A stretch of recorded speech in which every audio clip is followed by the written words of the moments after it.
up, everybody? Jim with Reverb.com. I'm here at Namm 2017, the summer show. I'm here with Brian Wampler. How are you, brother? Good. How you doing? All right, man. So what's new this year? Okay, so for the show, we're doing our lo-fi delay called the Doctor.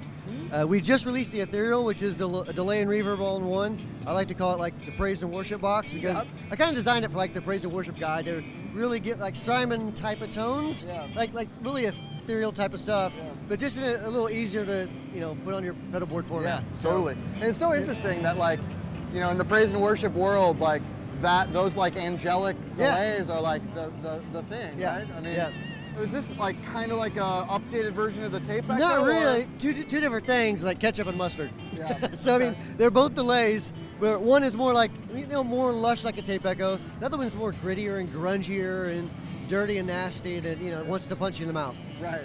So it's a fun thing. It's to just kind of let notes run away with themselves and play over the top of it. So it's a whole different thing. Well, yeah, I was noticing when I was playing, you can get some really cool self-oscillation just by notching the repeats just above 12 o'clock. Yeah, absolutely. You can get some really cool stuff. Is this analog? Is it digital? Well, the effect itself is digital, but I'm not a big fan of like taking a guitar signal and converting the whole thing into digital and then converting the whole thing back, unless you have to. Like if you're doing like like electro-harmonics and their keyboard or their organ stuff, you got to do that. But in a delay, if I can get away with it, I'd rather keep it 50-50. So when you turn the mix all the way up, 50% of it's analog, 50% of it is digital. So when you're working in a DSP realm, you can do all kinds of things that you can't do in the analog realm.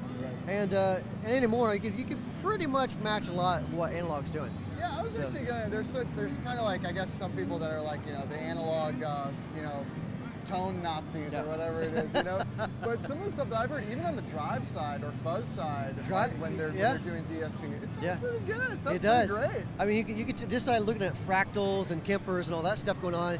You can tell that DSP is getting up there where people who have great ears are like, well, it's pretty close.